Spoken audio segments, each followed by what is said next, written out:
Just doing my usual work in the yard. Okay, you can go now. Thank you. So, Chairman, Board of Directors, I can definitely hear myself now as well. So, in regards to the waiver, the SPDAT score hasn't changed, but what they did change within the actual waiver itself, just so we're clear, the preferred is still chronically homeless. So they're looking for chronically homeless, but at this time they also gave the part of the waiver that changed was that if they're homeless, because before they had to be chronically homeless. Now if they're homeless and they need case management, they would qualify. So that's the difference in the waiver at this time. Okay, I still don't know the difference between chronically homeless and homeless. Sure. So chronically homeless means that over a 2-year period, and it's quite extensive, they have to have not had services or been living in a home over those 2 years. So if they've had different bouts of homelessness, then that would qualify, and it has to be over 6 months for the chronically homeless. So the chronically homeless, as opposed to homeless means that you still might not have a home, but you might be staying with a relative, you might have stayed in a hotel. So it's the length of time as well as where you're currently staying. Okay. And I'll I provide understand those that. exact, I'll provide a follow-up email with HUD's exact requirements as well. Okay, thank you. You're welcome. I have a question. You have 22 that aren't filled? That is correct. How long have these, they were built when, finished? So I believe our last, because they went in sections of 10, and I believe our last one was actually certified in November. That's when we signed off on the last 10, but I'd have to double check on that date. I don't want to say for sure that it was November, and it wasn't. I guess it's good that we have vacancies, in case we need to for somebody, but we almost have a 50% vacancy. Really, the hardest part was that SPDAT score of 8, and then the chronically homeless definition that was applied to that. Now that we've moved to the just homeless and case management along with that, that'll be put forth. And this, just so that just to follow up on it, the VA actually sends us the application. So the Housing Authority provides the vouchers for this, but the VA is actually identifying the clients and vetting them for the requirements of the program, as well as when we find people, we make sure that we refer them to the VA so that they can go through the process as well. Does the VA pay for these vacancies? Really? No. Isn't somebody supposed to be making some kind of money back on this? So KVV, the owners there, Adams Construction, that's through them is where the income is generated. That's all. Thank you.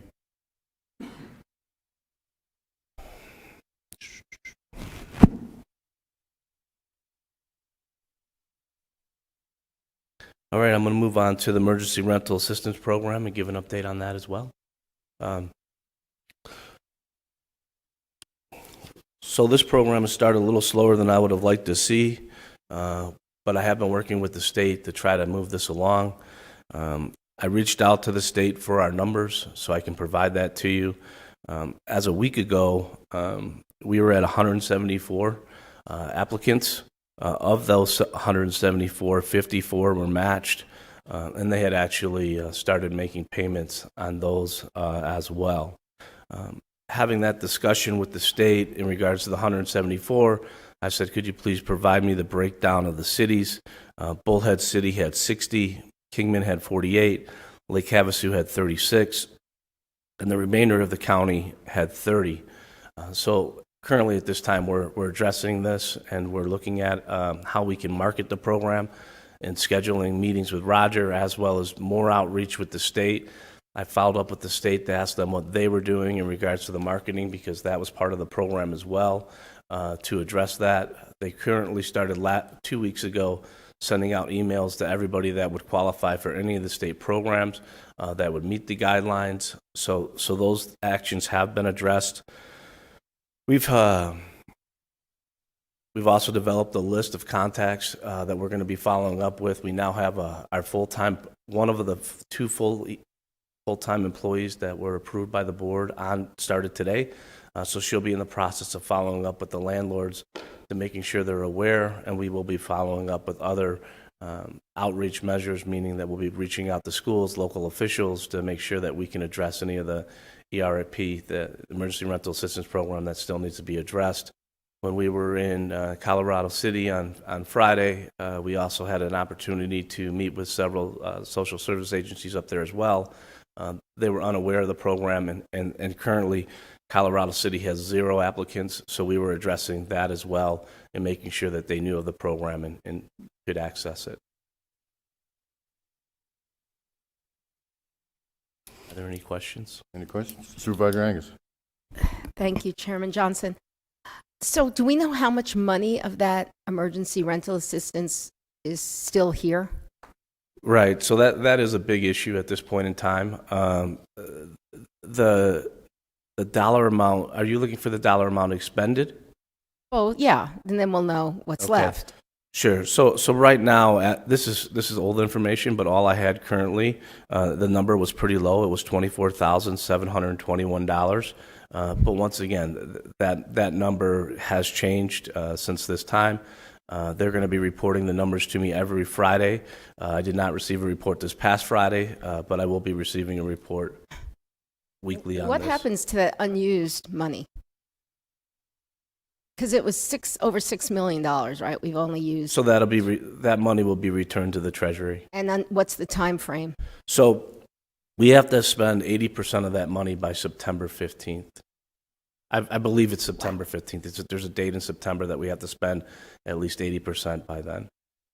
Okay. Is your department surprised by how little it's being used? Or So Supervisor Angus, I am surprised. This is something that's near and dear to me. And part of having the new people on board and really moving this program forward is to make sure that nobody within the county that needs our support or needs services goes without. With that being said, I also, when I reached out to the state, asked for comparisons of numbers. And our community, it's really across the board. So DES is managing 12 different counties right now. Across the board, all the numbers are down, and that's interesting. I asked for a comparison to us. The county next door, Yavapai, is a little bit smaller, and they were just a few applicants ahead of us in regards to the numbers. We make up 15% of the total applicants for DES that's being managed right now. do you know if that program is scheduled to get more money from the supposed, what do you call it, emergency relief? So-called, thank you. So I'm not for sure if we're going to receive more money, but what I do know is they did extend the date of expenditure because I'm for sure they're seeing that this program is rolling out slower than they expected. Originally, the program was only supposed to go until December. Now it's set to end on 9/22, so September of 2022. So it's interesting. I'll have to reach back out to them. There's still several questions that I have in regards to this, in regards to the expenditure of the funds. The discussion we were just having, that's something I'm definitely going to follow up with them later this week. Okay, I have just one more question about the utilities companies. So they're an authorized vendor. Are they, is it just difficult for them to get the people who owe them, or it all they have to go to the individual customer and see if this is why they didn't pay? I mean, is that how that happens? Sure. So that's a great question. So part of it is unlike the landlord, if somebody actually applies to a utility, the utilities are currently recognized. So there's no dual application. As we're currently now, there's a dual application, meaning that if a tenant applies, the landlord has to be verified. With that being said, if somebody applies for utility assistance, they do not have to be verified. They just have to submit the bill. And part of that, and that is a good question. And one of the things that I'll say that we just got enacted last week, working with my team, is that the utility company, Unisource, will be sending out information on this program to all of to all of the residents, letting people know that this program is available. So that's a a really large step moving forward for marketing of the program. Has your department or our PIO, put together an article about it that would be put into the major newspapers? I don't know if I've ever seen one. Sure. I know we've had several press releases and stuff in the paper, as well as some radio conversations that Rogers has done for us. One of the things that, having looked at the flyer and the way it is developed, the flyer is at a very high level. We're going to be changing that flyer. Roger and us have had discussions about that. Is really changing the flyer and making it more understandable for people. The flyer is at a very high level. Reading level, it really should be at a third grade reading level. That's the target for flyers and information like that. Well, Bullhead City, you can use theirs because they put in bold letters, big orange letters, free money. So, Excellent. I'll take a look at that. And they have funds available. A lot of the poor people have a problem reading, like she said, and that free money might make it stand out more, so people that really need it will get it.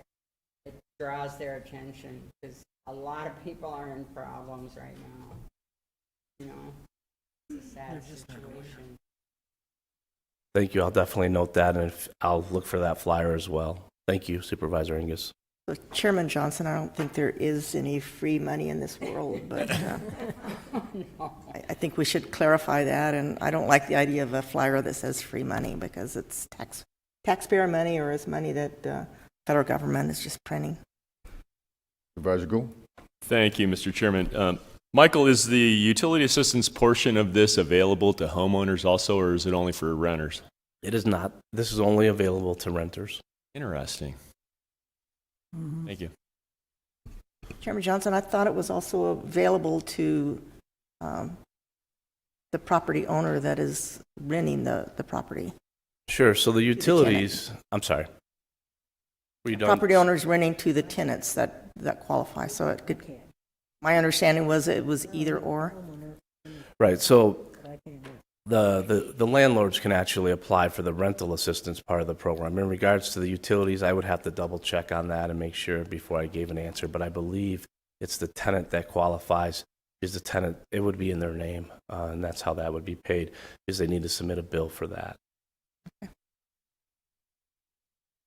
Anyone else? Hearing no one? All right, we'll go on to item number 4, financial report. I'm taking there was a typo here.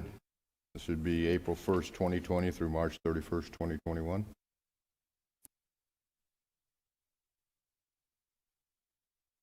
I'm sorry, one second. Let me take a look at this.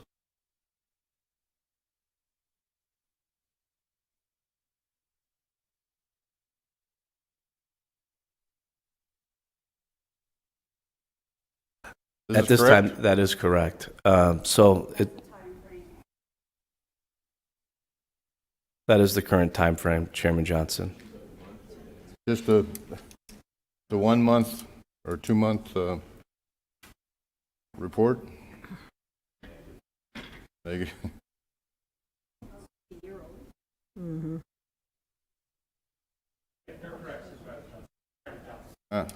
Thank you. So if we look at Lake Havasu for the first one, there was 95 vouchers for a total of $4,660. For Kingman, there was 112 families assisted for a total of $4,293. For the city of Bullhead, there was 127 families for a total of $4,814. Any questions? That's not. All right, we'll go on to open the public hearing. Any comments from the public? Anyone from the public wishing to address the board? Hearing none, we'll close the public hearing. Item number 6, discussion, possible action, adoption of resolution 2021-01, authorizing admission of MCHA's civil rights certification. So, Chairman Johnson, this is a resolution that we have to do every year in regards to this program. So, at this time, I don't have anything else to add to that. Do we have any discussion? The board members? Have a motion? to adopt Resolution 2021-01? So moved. Second. We have a motion and a second. Further discussion? Hearing none, all in favor signify by saying aye. Aye. Aye. Any opposed, same sign. Motion carries. All right, we'll go to a call to the public. Anyone from the public wishing to address the board? All right, we'll close the public hearing. Any announcements? All right, we are adjourned. Thank you, everybody.